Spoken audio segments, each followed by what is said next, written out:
धर्म क्या है? बोले जो कुछ भी सत्य होता है केवल उतना ही धर्म होता है। सत्यानुकूल भाव संबंध ही प्रेम है। सत्यानुकूल नियम नीति निर्णय ही न्याय है। सत्यानुकूल विधि विधान ही न्याय है। सत्यानुकूल व्यवस्था ही न्याय है। सत्यानुकूल हिताधिकारों का विभाजन ही न्याय है। सत्य यह है कि जो एक है वही दूसरा है। एक गेहूं का बीज बोते हो, वो अनेक हो जाने की उसमें क्षमता है। तो जब अनेक होता है तो रहेगा तो एक ही मूलतः तो वो एक ही है। तो सत्य कहता है जरा गहरे उतर के देखो तो हम सब एक हैं। इसीलिए तत्र को मोहा कह सो कह एकत्वम अनुपश्यत, ये उपनिषद का वाक्य है। देखें कि फिर कहां परस्पर संघर्ष बचेगा। इस एकत्व को देख लेने के बाद न कोई दुख बचता है, न कोई संघर्ष बचता है, न कोई लड़ाई बचती है, न खींच बचती है, न तान बचती है। आप एक ही गीत गाते हैं सत्य का ज्ञान होने के बाद। फिल्मों में भी किसी ने गाया है, धरती मेरी माता, पिता आसमान, और मुझको तो अपना सा लागे सारा जहान। अपना सा लगे। लोगों को तो सपना सा लगता है, अपना सा नहीं लगता। सपना सा लगेगा तो तपना पड़ेगा।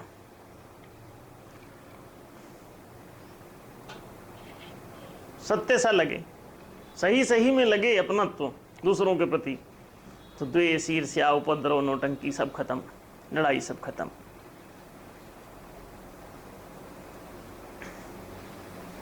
तो जब सत्य का ज्ञान ये कहता है कि दूसरा कोई है नहीं, तो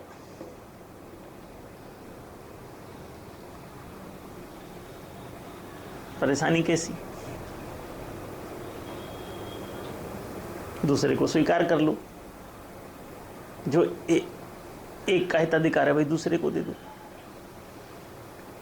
तो अगर तीन जिम्मेदार हैं उसके लिए, उत्पादन के लिए, तीन ही उसके ये पिलर्स हैं जिस पर उत्पादन का भवन खड़ा होना है, जिस पर उत्पादन का कमल खिलना है, तो उस कमल पुष्प पर तीनों को स्थान दे दो। जब सृष्टि को प्रकाशित करना हुआ तो इसीलिए तीन देवताओं की परिकल्पना करना पड़ा ऋषियों को।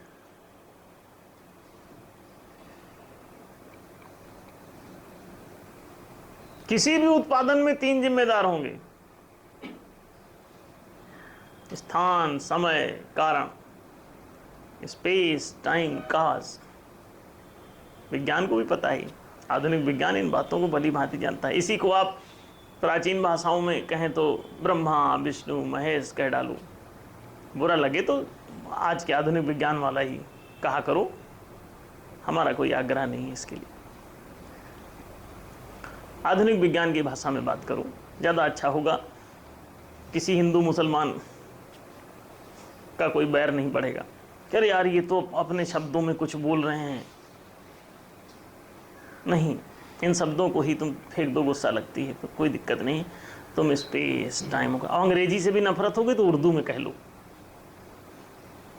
संस्कृत से नफरत हो गई है तो हिंदी में कह लो, हिंदी से नफरत हो गई उर्दू में कह लो, उर्दू से नफरत हो गई अंग्रेजी में कह लो, उससे भी नफरत हो गई है तो जिस भी भाषा में कहना चाहते हो कह लो। नहीं, तीन उंगली उठा लो, अब तो लड़ाई नहीं होगी। तीन, ये त्रिवृत्त है सब कुछ। कोई भी उत्पादन होगा तो ब्रह्मा, विष्णु, महेश, ट्रायंगुलर ही है ये सारा जगत।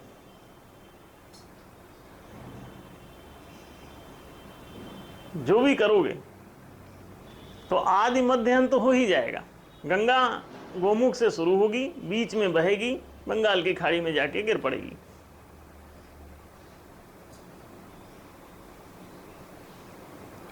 मनुष्य जन्म से प्रारंभ होगा, जीवन जिएगा और मृत्यु से प्रलीन हो जाएगा। जन्म ब्रह्मा, जीवन विष्णु, मृत्यु शिव, महाकाल। तो जन्म, जीवन, मृत्यु, अकार उकार मकार, इसी को कहते हैं ओमकार।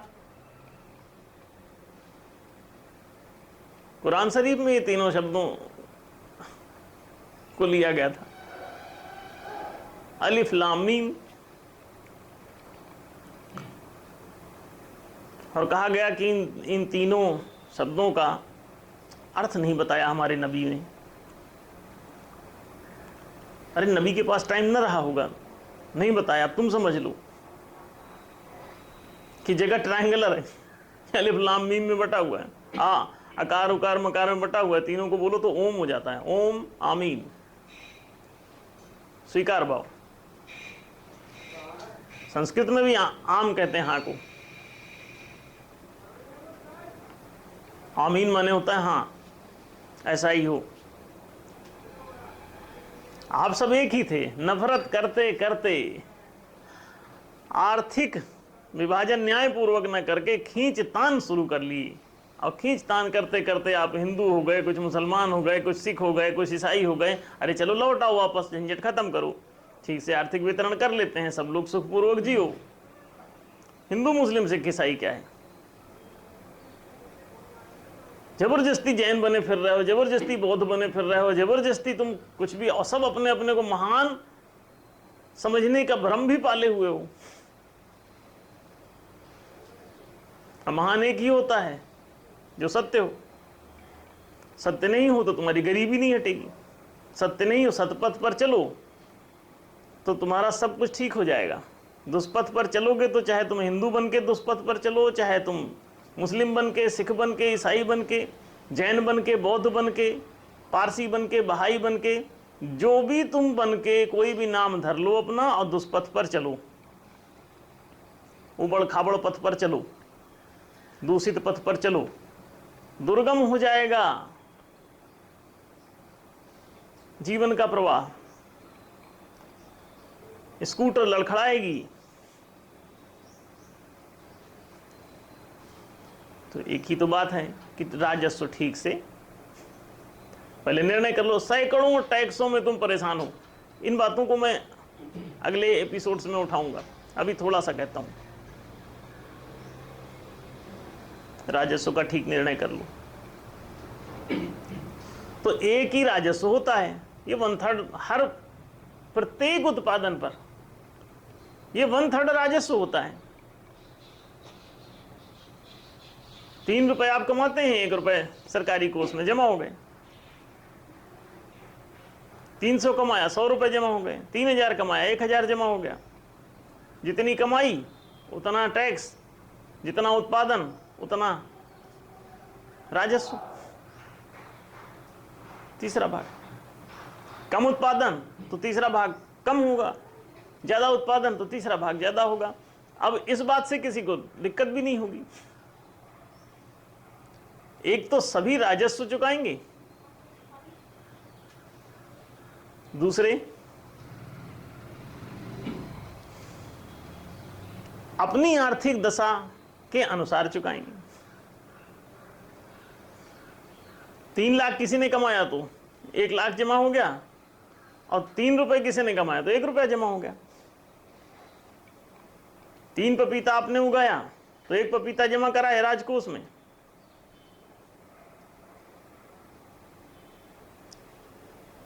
तीस पपीता कमाया उगाया तो 10 पपीते जमा कराए, 20 रखो अपने पास। वो तो कर्म अनुसार आपको फल पाना है। कर्म कम किया है तो 3 पपीते उगे, कर्म ज्यादा किया आपने तो 30 पपीते उग गए।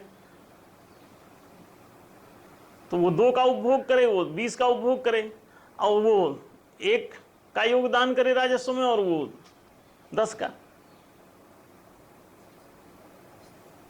ये कितनी नैतिक बात है। आप लोग अगर जरा भी बेईमानी ना करो तो हाँ बोलोगे, है ना? ये अत्यंतिम नैतिक बात नहीं है? इसके अलावा भी कुछ नैतिकता हो सकती है क्या? और मैं सारी जनता से, पूरी दुनिया की जनता से, भारत की जनता से नहीं, वो तो हाँ कहेगी। दूसरों का भी मैं दावा करता हूं कि मैं जो जो कहता हूं वो सब हाँ कहेंगे, सब मानेंगे। हमने सर्वेक्षण भी करवाया था उस समय, स्थूल 99.99% लोग सहमत हैं उन बातों से। आप जीसस की बात से, मोहम्मद की बात से, कबीर की बात से, नानक की बात से, कृष्ण की बात से, राम की बात से भले सहमत ना कर पाओ सबको, लेकिन न्याय की बात से आप सबको सहमत कर सकते हो। लेकिन न्याय कहने और करने की हिम्मत आपको जुटानी पड़ेगी थोड़ी सी, अपनी बेईमानी का त्याग करना पड़ेगा, अपना दीन ईमान दुरुस्त करना पड़ेगा। आप इस्लाम से सबको सहमत नहीं कर सकते, हिंदुत्व से सहमत नहीं कर सकते, ना कर सके हो आज तक, लेकिन न्याय से आप सबको सहमत कर सकते हो। 99.99% का जनमत संग्रह हमारे पास रखा हुआ है, और आप देख लें, जो असहमत भी हो जाता है बाद में पाप बोध से ग्रस्त होता है कि कहे तो गलत ही रहा है, फिर आके वो सही करने की कोशिश करता है कि मैंने फार्म गलत भर दिया था, मुझे फिर से दे दो नया फॉर्म। उसको लगता है कि सारी दुनिया में मुंह क्या दिखाऊंगा कि मैं इतना बेईमान हूं कि नहीं चाहता कि यदि एक को शिक्षा मिलती है तो दूसरे को भी मिले। लोग हंसेंगे कि कितना पागल है ये, न्याय बड़ा सरल है।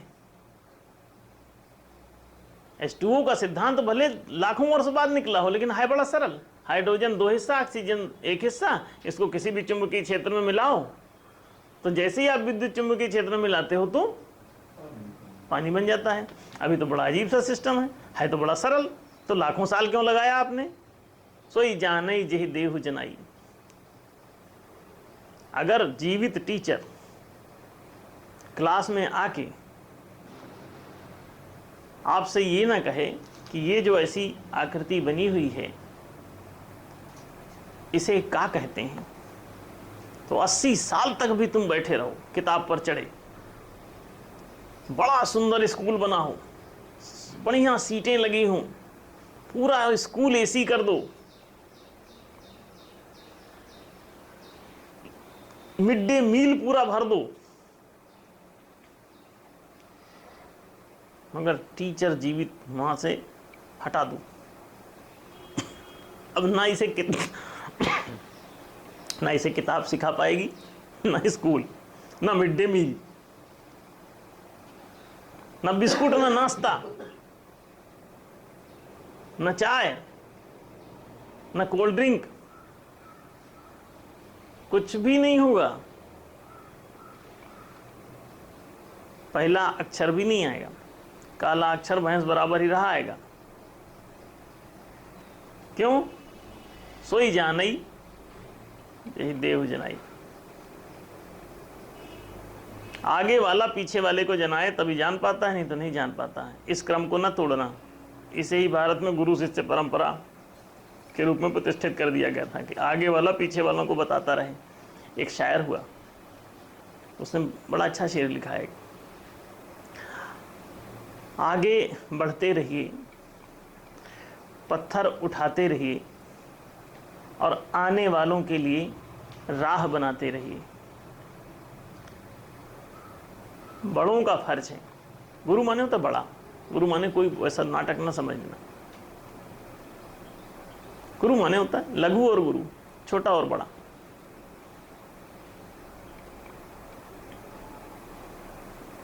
गुरुत्व माने भारीपन, बड़प्पन। गुरुता माने वजनदारी।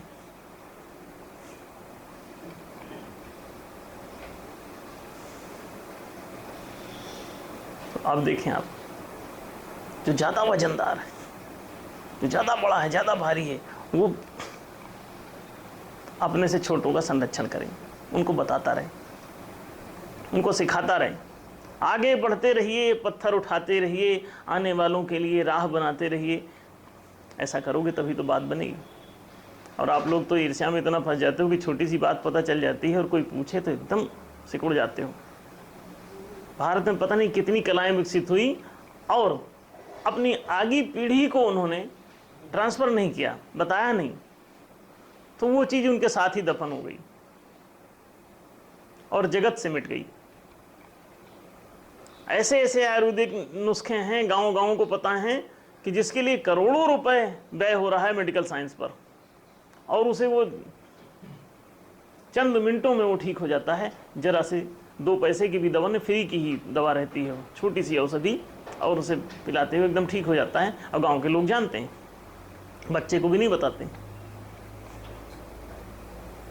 बड़े बड़े ऑपरेशन नहीं करने पड़ते, ऐसी ऐसी औषधियाँ भारतीय ग्रामवासियों को पता है, लेकिन वो बताते नहीं कि उनको सबको समझे। गुरुत्व की गरिमा पता नहीं, पीछे वाले को बताते नहीं। माँ अपनी बेटी को नहीं सिखा रही है कि तड़का कैसे लगेगा। बेटियां ससुराल जाती हैं और वहां पे अभद्र सिद्ध होती हैं, अकुशल सिद्ध होती हैं, सिखाती नहीं। शिक्षा धर्म है, प्रथम धर्म है। विद्यार्थी जीवन 25 वर्षीय, सबको पढ़ाओ, विद्यारंभ संस्कार कराओ सबको, और सबको पढ़ाओ। सब हिंदू मुसलमान क्या नाटक है, सबको विद्या की जरूरत है। भाषा, गणित, संज्ञान, दर्शन सब पढ़ाओ ठीक से। तो ये चीज आगे वाले का फर्ज है कि पीछे वाले को बताएं। वितरण की प्रक्रिया ये कोई बड़ा ही आगे जो देखता है वही कर सकता है। तो जब आपको बताया जाता है तभी तो आपको बोध होता है। छोटे छोटे सूत्र हैं। राजस्व का वितरण कितना सरल है, आपको पता नहीं चलता। समविभाजन कर दो, 3 जिम्मेदार हैं उसके लिए, श्रमिक, पूंजीपति और राज्य। श्रमिक पूंजीपति सरकार, श्रमिक पूंजीपति समाज, इन तीनों को बांट दो। क्या? उत्पादन। तो तीसरा जो पोर्शन है राजस्व निर्धारित हो गया, और सारे टैक्स समाप्त कर दो, समाप्त हो जाएंगे। और जरूरत क्या है आपको? इसी से इतना बड़ा राजकोष तैयार हो जाएगा कि आप आश्चर्य करेंगे। और दुनिया भर का लिखा पढ़ी और रिटर्न फाइल और तमाशेबाजी और नौटंकी और इतना राजस्व के संग्रहण में चोरी और भ्रष्टाचार, उपद्रव और जेल, सजा, मुकदमा, लाखों करोड़ों की संख्या में सब कुछ चल रहा है और बहुत पैसा अपव्यय हो रहा है। इससे अच्छा सीधा सीधा एक राजस्व ये स्वीकार कर लो, न्यायोचित है ये। अभी अगले एपिसोड्स में इनको हम एक्सप्लेन करेंगे। यहां हम संक्षेप में कुछ बातें रख रहे हैं।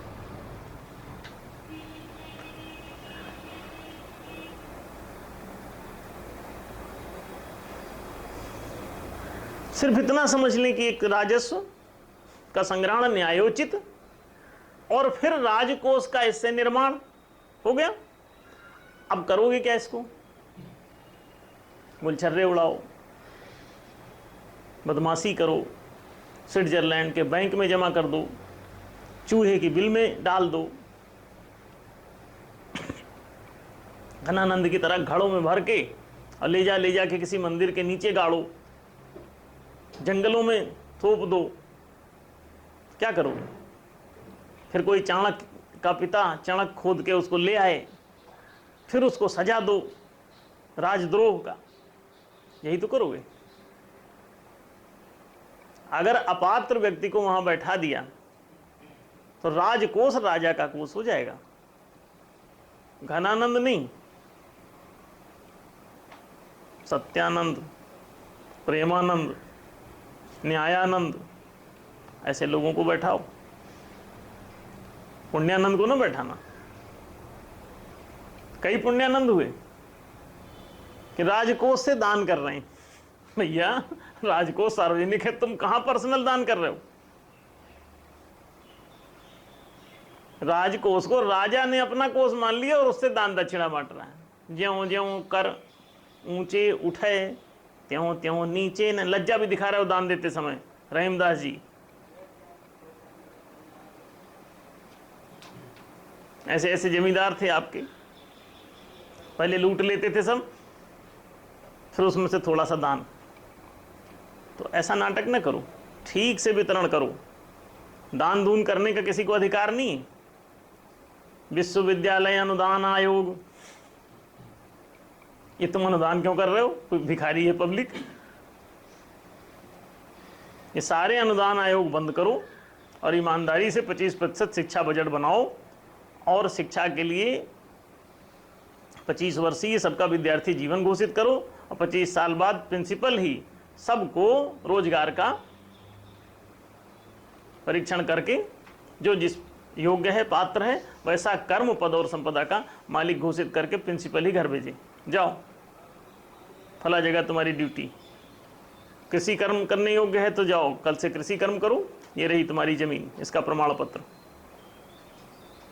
वाणिज्य कर्म करने योग्य है तो व्यापार, उद्योग, व्यवसाय में से जाओ कोई काम करो और ये रहा प्रमाण पत्र और ये रही तुम्हारी पूंजी, काम करो जाके। प्रशासनिक कर्म करने योग्य है तो चपरासी से राष्ट्रपति तक सारे पद खाली पड़े हुए हैं, इन पर समान वेतन की नीति लागू करो। जितना वेतन चपरासी को उतना वेतन राष्ट्रपति को, उतना बीच वालों को भी।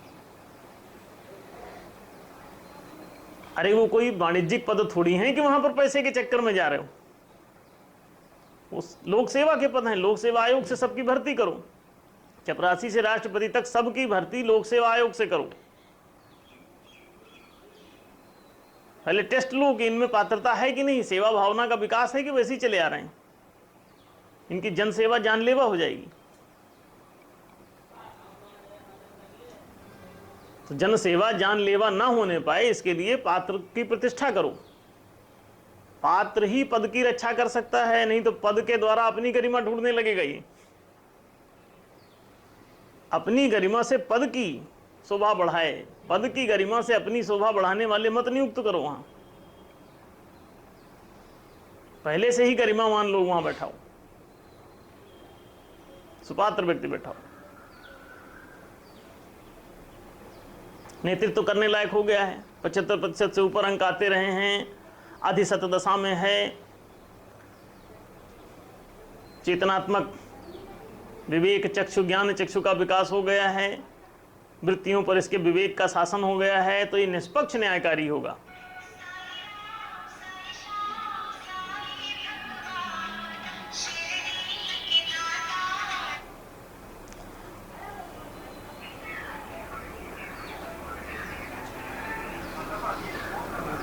तो मोबाइल ऑफ कर दें प्लीज।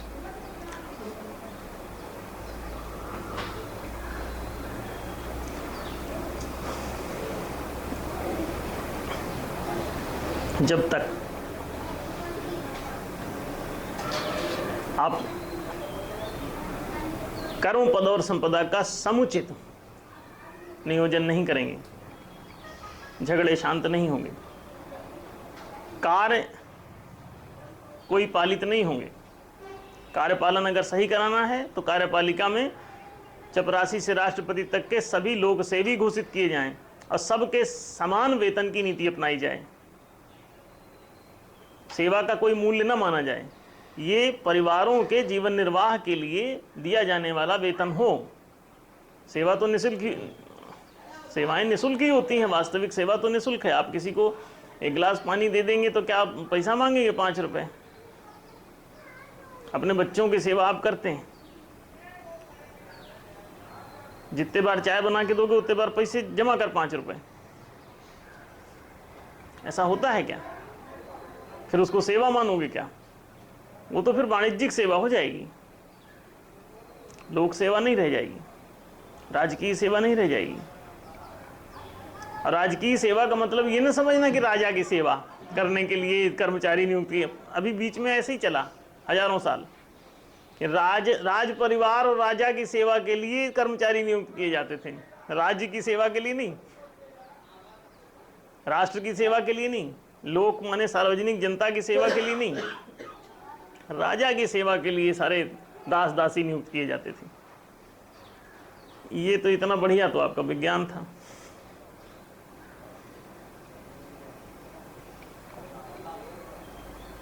तो ठीक से नियुक्ति करो ताकि कार्यपालन हो, 25 साल पढ़ाओ लिखाओ और लोगों को ठीक से जीविका दो, एम्प्लॉयमेंट दो। पात्रतानुसार कर्म, पद और संपदा का विभाजन कर दो। 4 ही कर्म होते हैं: कृषि, वाणिज्य, प्रशासन, नेतृत्व। इन चारों को पात्रता अनुसार इनकी नियुक्ति कर दो। पात्रता का पहले 25 साल विकास करो, बीच में किसी को रोजगार करने का अधिकार मत दो, 25 के बाद कार्य करें। और तब तक पढ़ाने लिखाने की जिम्मेदारी समाज व्यवस्था की हो, राष्ट्रीय व्यवस्था की हो। बच्चों को रोजगार नहीं, माता पिता को रोजगार दो, नहीं तो बाल मजदूरी चालू हो जाएगी। और 25 साल से नीचे सब बाल मजदूरी है, ध्यान रखें, ये अपराध है। आपने 14 साल का कानून बनाया है, ये भी अनैतिक कानून है। 14 साल तक क्यों, 25 साल तक उसे पढ़ना चाहिए, अपरिपक्व रह जाएगा। पूरा पढ़ाओ, 20 साल की उम्र तक 4 सब्जेक्ट पढ़ाओ, भाषा, गणित, संज्ञान, दर्शन, लैंग्वेज, मैथ्स, जीके, फिलॉसफी, चारों बचपन से पढ़ाओ। मन, बुद्धि, चित्त, अहंकार का परिष्कार हो जाएगा, सुंदर व्यक्तित्व बन के निर्मित होगा। भाषा से मन, गणित से बुद्धि, संज्ञान से चित्त, दर्शन से अहंकार का परिष्कार हो जाता है। ये परिष्कृत अंतःकरण, मानवीय अंतःकरण पशुता से ऊपर उठ जाता है, पशुओं जैसा लड़ना बंद हो जाएगा। फिर एक कुत्ता दूसरे कुत्ते को देख के गुर्राता है, अपने एरिया में आते देख के एकदम लड़ने लगता है।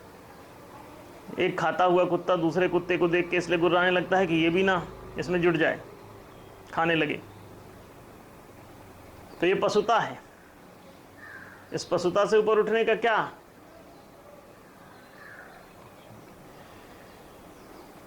उनका अपना अपना अहंकार दूषित है।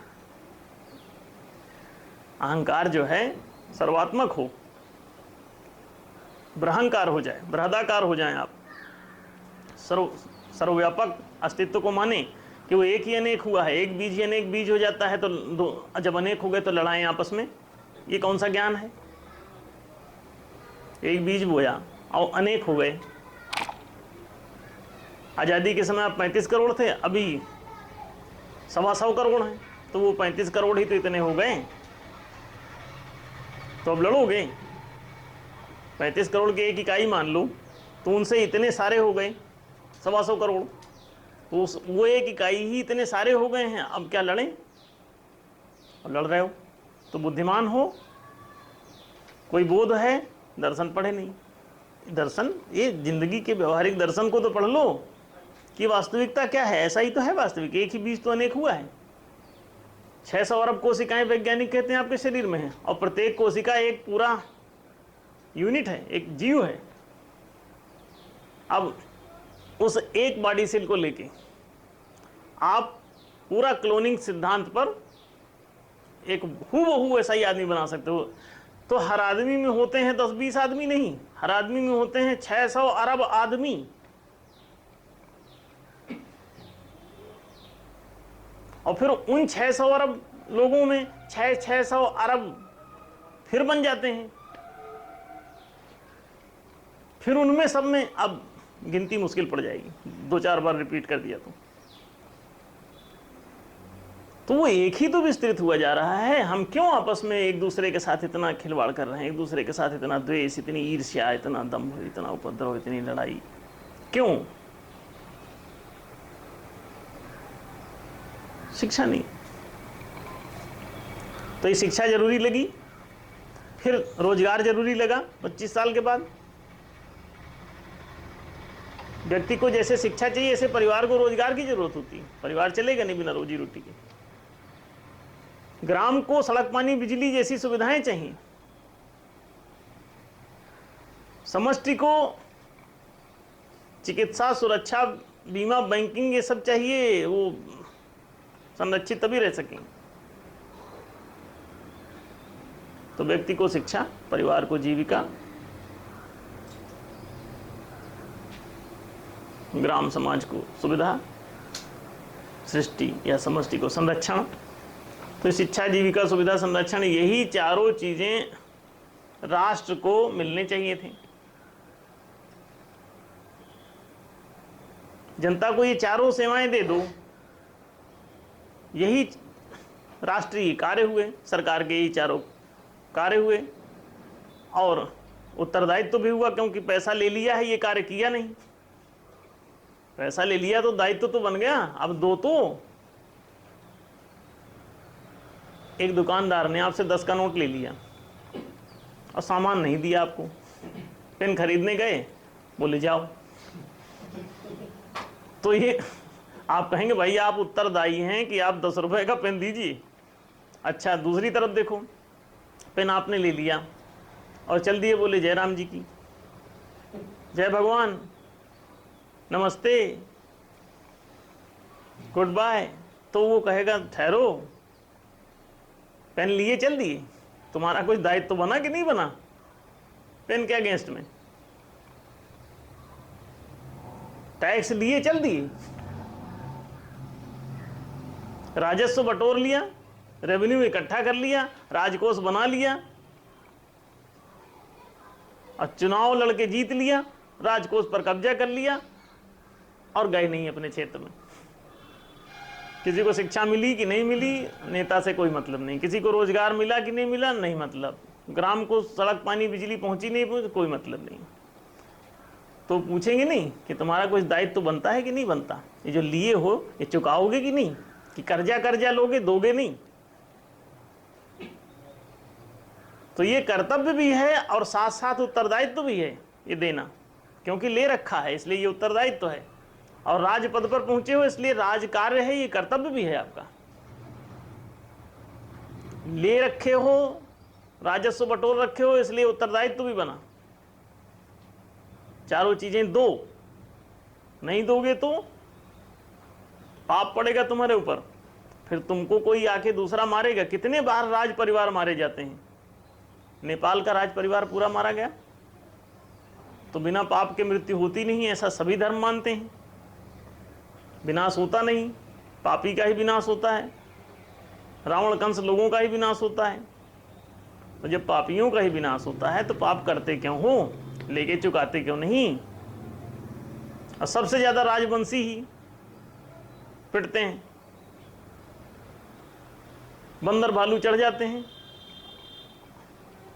और दे घूसा दे मुक्का मार मार के गिरा देते हैं। राजगद्दी पर हनुमान गए और एक मुक्का मारा तो रावण के सारे मुकुट गिर गए। अंगद गया, उसने मारा, सारे मुकुट गिर गए। इनका मुकुट तो बार बार गिराने वाले पहुंचते वहां, और हनुमान ने तो लंका ही फूंक दी, मुकुट तो छोड़ो, मुखड़ा ही फूंक दिया। पूरी लंका का मुंह काला करके चला जाता है एक बंदर, अगर गलत रास्ते पर हो तो सही रास्ता अख्तियार कर लो तो हनुमान से क्यों पिटोगे। अंगद पैर तुम्हारी छाती पर क्यों जमाएगा आके, अपमानित होना पड़ेगा कि पैर हमारे क्यों पकड़ रहे हो। जाओ भैया उनके पैर पकड़ो जिनकी सीता का हरण कर लाए हो तो वो माफ भी कर देंगे। हमारा तो यह है कि हम इसके बाद भी मारेंगे।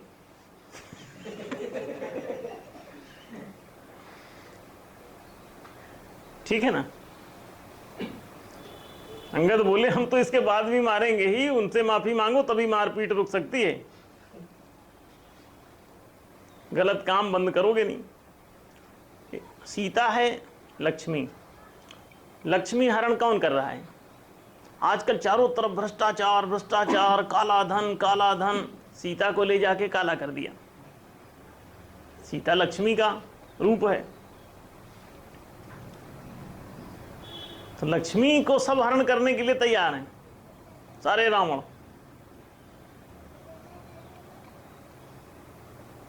तो न्यायशील व्यवस्था ला लो तो लक्ष्मी हरण बंद हो जाए, सीता हरण बंद हो जाए और रावण मरण बंद हो जाए। हमने अन्ना हजारे को चिट्ठी लिखा, रालेगन सिद्धि। हमने कहा भ्रष्टाचार उन्मूलन करने से भ्रष्टाचार नहीं मिटता। भ्रष्टाचार जैसी कोई चीज होती नहीं, जब भी होता है सब शिष्टाचार ही होता है।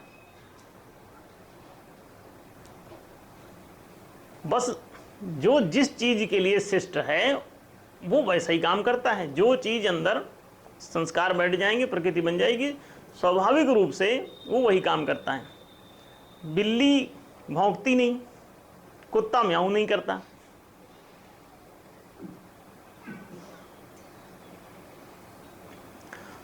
तो शिष्टाचार ही तो कर रहे हैं, अपना अपना काम कर रहे हैं। तो जो चीज़ उनके भीतर संस्कारित कर दिया गया, उन्हें वैसा शिष्ट कर दिया गया, सिखा दिया गया, शिक्षित कर दिया गया। शिक्षित माने होता शिष्ट, शिष्ट आचार माने शिक्षित जैसा आचार। भ्रष्ट आचार माने जैसा ऊपर है वैसा नहीं, नीचे के जैसा आचार। भ्रष्ट माने नीचे गिरना, कि राजपद पर कोई बैठा है और वाणिज्यिक आचार कर रहा है, कि पैसा लेके ही कहता है सामान दूंगा।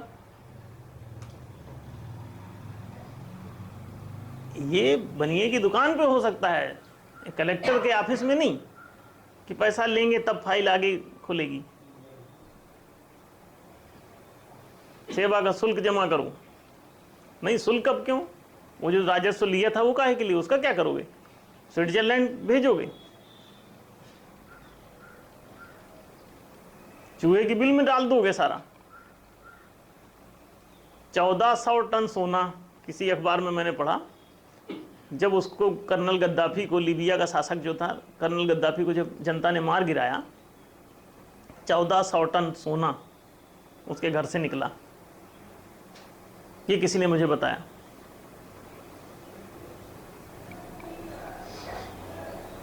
ये सब पेपर में प्रकाशित हुआ था। तो अब ये बताएं कि 1400 टन सोना शायद पूरी लीबिया में ना होगा। अब भारत में भी है कि नहीं, गारंटी नहीं। एक आदमी रखे बैठा था।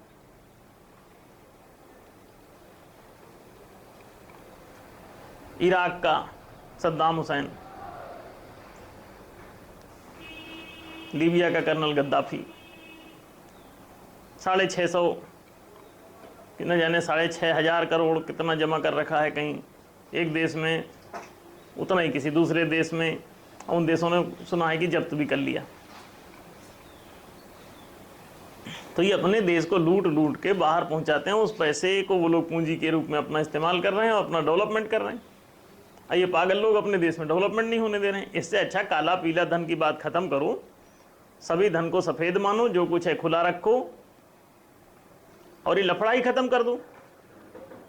मैं कहता हूं, पिछले 20 साल से मैं कह रहा हूं कि ये स्थूल मुद्रा समाप्त करो, डिजिटल मनी का प्रयोग करो, आंकिक मुद्रा का प्रयोग करो, कागज में लिख करके रखो और इस लिखा पढ़ी का एक दफ्तर बना दो। जो भी सौदे हैं लिखा पढ़ी से होने दो। अब तो डिजिटलाइज मोबाइल और कंप्यूटर का ज़माना है, सबका ऑनलाइन कर दो खाता। 2 रुपए का सामान खरीदा, दुकानदार के अकाउंट में अपने अकाउंट से 2 रुपए क्रेडिट कर दिया, आप में डेबिट हो गया, बात खत्म हो गई। पैसा लेके घूमने, सारी चोरी रुक जाएगी, सारी बदमाशी रुक जाएगी, सारी समस्या खत्म हो जाएगी। भ्रष्टाचार एक भी कोई करके बताए, कैसे करोगे? कुछ भी खरीदोगे तो उसका भी पैसा ही भुगतान करना पड़ेगा, तो फिर अकाउंट से उधर शिफ्ट होगा, लिखा पढ़ा हिसाब किताब। किसी को घूस दोगे पैसा ही शिफ्ट करना पड़ेगा। कुछ खरीद के दोगे, सोफा सेट खरीद के दिया तो उसका भी चुकाना तो पड़ेगा ही। और सोफा सेट पूछा जाएगा कहां रखे हो, जज को दे आए। सोफा सेट जज से पूछा जाएगा तुमको कहां से मिला? अच्छा, जो अपराधी का नया केस आया है उसने सोफा सेट भिजवाया है। अच्छा, खरीदा किसने था वो अपराधी के खाते में दर्ज है। सोफा मिल रहा जज के यहां, पे कर रहा है अपराधी के खाते से, बात साफ हो गई। क्या? कि भ्रष्टाचार हुआ है। लोकपाल गठित करने की क्या जरूरत है? मनी का डिजिटलाइजेशन कर दो, मुद्रा का डिजिटलाइजेशन कर दो, करेंसी का डिजिटलाइजेशन कर दो, छपाई का खर्चा खत्म, लूट की समस्या खत्म, चोरी डकैती धन की तो कम से कम 100% समाप्त हो जाएगी। रुपए पैसे की लूट, चोरी, छीनी झपटी, भ्रष्टाचार इसके जरिए बिल्कुल रुक जाएगा। और ये बात हम कब से कह रहे हैं, लोगों को समझने में टाइम लगता है। शिक्षा की कमी है देश में। जो अर्थशास्त्री हैं वो व्यर्थशास्त्री हैं। उन्हें समझने में पता नहीं क्यों इतना मुश्किल होता है। और इसीलिए हम लोगों से कहते हैं कि सरकार और जनता के बीच में गैप पड़ गया है, उस गैप को हम बीच में खड़े होकर भरना चाहते हैं।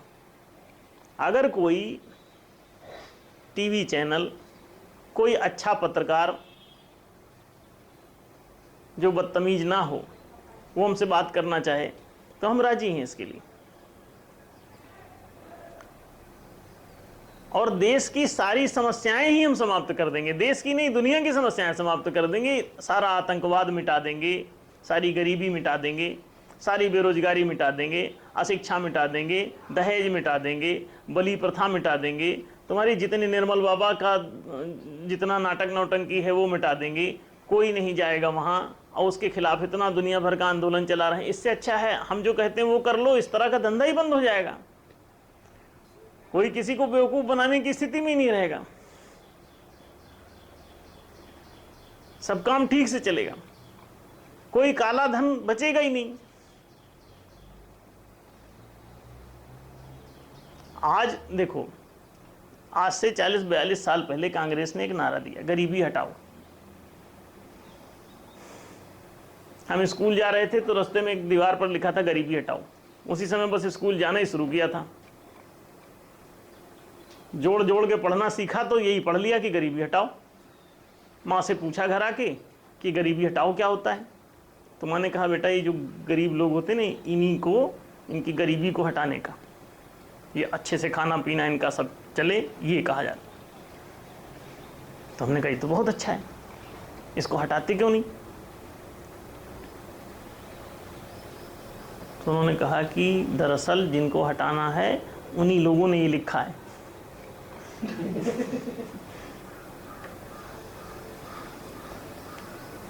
तो हमने कहा अच्छा। हमने कहा क्यों ऐसा उन्होंने लिखा है, तो उन्होंने कहा वो इसलिए ताकि लोगों को ये भ्रम उत्पन्न हो कि किसी और को हटाना है।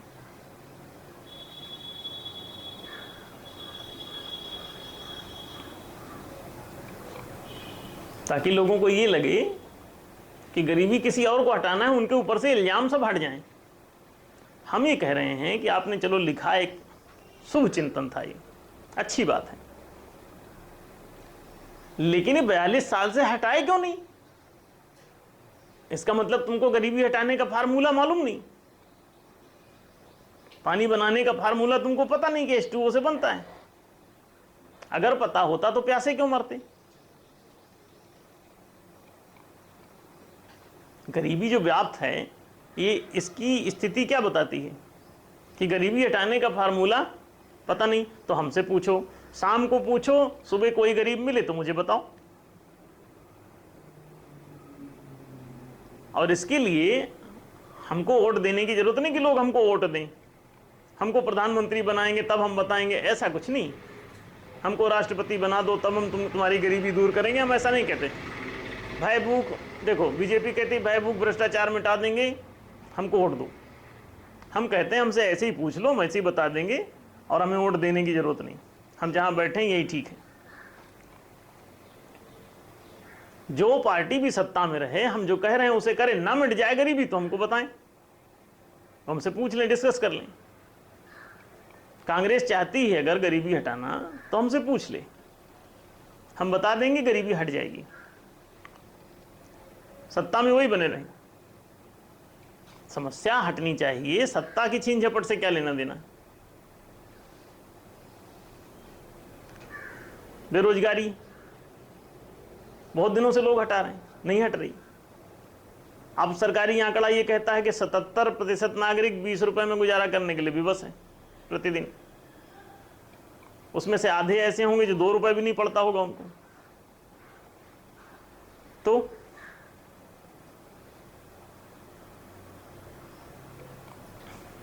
इस भीषण दरिद्रता और भीषण बेरोजगारी का समाधान हमारे पास, हमसे पूछें। शाम को पूछो, सो जाओ, सुबह आंख खुलेगी कोई बेरोजगार नहीं मिलेगा। लोग कहेंगे कौन सी जादू की छड़ी है आपके पास। अरे भैया, नीतियां, आर्थिक नीतियां होती हैं, जादू की छड़ी नहीं होती, बुद्धि होती है। बुद्धिर्यस्य बलम तस्य। बौद्धिक विकास नहीं किया है समाज में आपने, इसीलिए दिक्कत हो रही है समाज को। जो चीज़ नहीं जानते हैं तो बड़ी कठिन लगती है। 2+2 किसी आदिवासी इलाके में जाके पूछो, कहेगा एक ट्रैक्टर ट्राली पत्थर लोड करवा लो, ये वाला क्वेश्चन हटा दो, ये हल ना होगा। उससे भी ज़्यादा कठिन है, दिन भर पत्थर ढो के भर देगा वो, कहता है लेकिन ये क्वेश्चन हल ना कराना कि 2 में 2 जोड़ूंगा तो क्या होने वाला है। ये बड़ा दुर्लभ है।